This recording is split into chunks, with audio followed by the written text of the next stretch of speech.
Okay, just see if anything happens. So I've been doing research in this burn. This burned in 2003. It's 11 years old now. There were blackbacks in here last year. I was amazed. It's probably one of the oldest records of blackbacks in a burn 10 years after. This year I haven't detected any. I bet they're gone. But what's happened is other things are coming up. And if you do a before-after control impact, sophisticated design to look at fire effects with only 2 years after, you're going to miss the story. There's a lot of stuff that comes in 3 years after, 4, 5, and now all of a sudden white-breasted nuthatches are going through the roof. Williamson sapsucker are going through the roof. I have the plots showing, oh my gosh. And no one knows anything about the biology of those birds, really. They're the most sexually dichromatic woodpecker species. The males look totally different from females. The nest sites are probably very limited. The places they occur are probably very limited, and so there's interesting sexual selection stuff going on there, I'm sure. But anyway, they love edges. So we're right here on the edge of the green tree from a very severe burn over there. That's Williamson sapsucker. I mean, I can predict, to a T where these things are going to be. And so we need accurate mapping of the severity boundaries and things. The severity maps are not accurate enough to superimpose bird locations on top of what's on the ground. So we need to get better mapping. Then we can use chronosequence approaches to understand the effects of fire, because we have a gold mine of data out on the landscape. We have every age fire you can imagine, every kind of land use before, every kind of land use after. All the answers are there for the taking if we just had accurate maps and if the Forest Service kept good records of what they do on the ground. Like, did you spray here? Did you plant? What did you do? Because I want to understand how that affects things, and you're going to find that it's very difficult to get that information.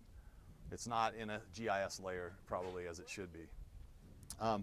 So this fire was a lightning fire, 2003, sat for 2 weeks, and then it was an August day.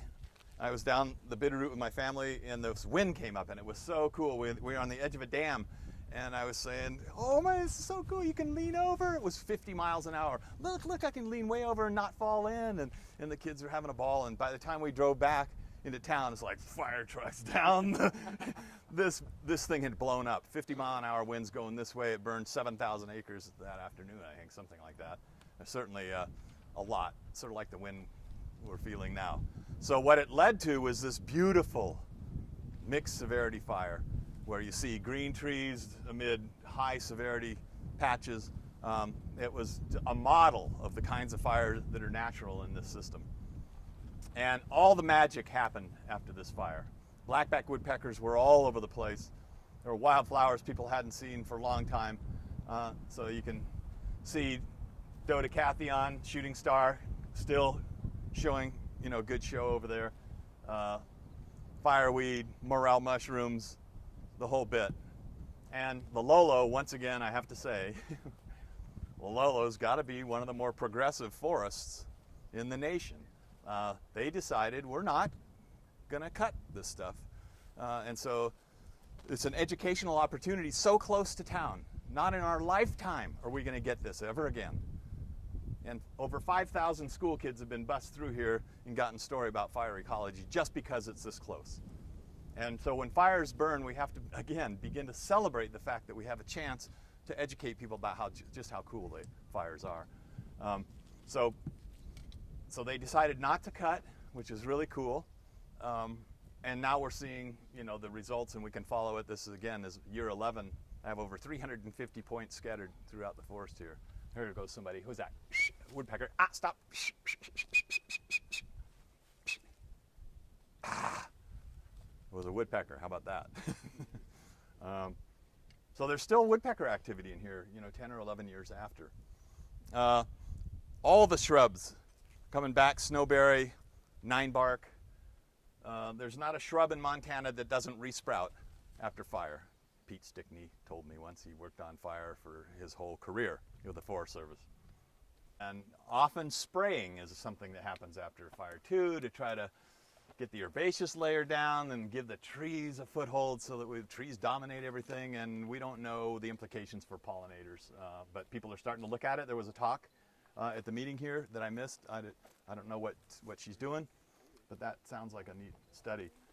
So take a look down here, and you can see recruitment is no problem for larch. And if you look up, well, because there's green trees and the dead trees with the cones still 11 years after. There's cones at the top of that larch, and they can still be dropping seeds. And there's absolutely no problem with recruitment. Looks like there's even a house recruitment over there. Yeah, so that house made it. There were 2 structures, I think, that burned, maybe 3, maybe a trailer. All that was thinned over there before the fire, and it didn't do anything to stop a high severity fire going through. I think they planted in here. I can't see anymore. And that's the one thing they did that I went, what? I mean, there must have been year-end money or something, and they thought they'd do some planting. But clearly, there's no reason to be planting. What were they planting? Pea pine and larch. And they were planting larch? Right. So the problem, I think, with planting is that it affects the trajectory of succession after fire in a way that resembles more a tree farm than a natural forest where there's patchiness, openings like this, no trees where we're standing, lots of trees there. That patchy nature we don't appreciate. It's very important. Flycatchers need these openings. Orange-crowned warblers need those dense spots. And it's very important to have that heterogeneity and unpredictability, and we, managing, don't understand enough, I think, to mimic nature effectively that way. You could theoretically put plantings in attachments, right? Yeah, for what reason? The only reason is we want trees, as if that's the goal and the end-all be-all. Again, we're not Plum Creek. It would be my response.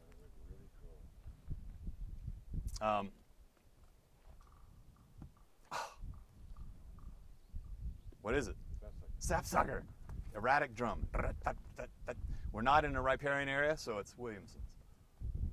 That is cool.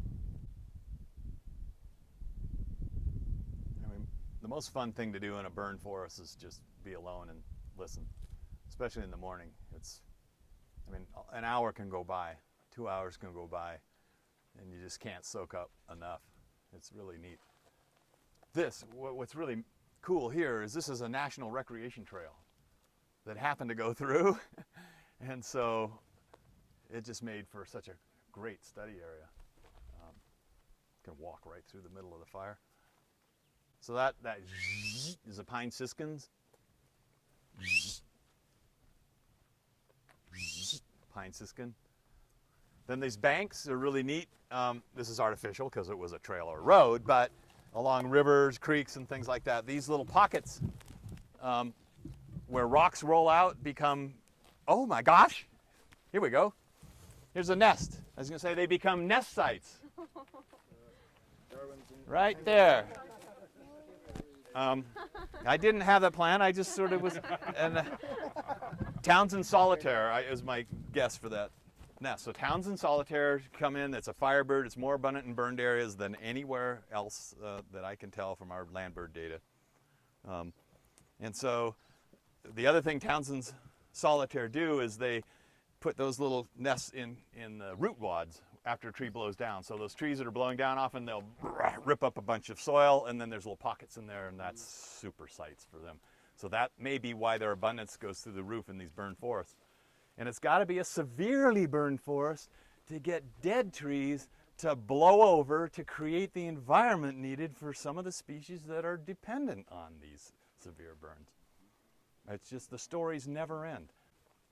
So I never quite know what's more beautiful here, the forest that we're looking at or the Mission Mountains off in the distance. So that's the Mission Mountain wilderness out there. But I think this forest wins.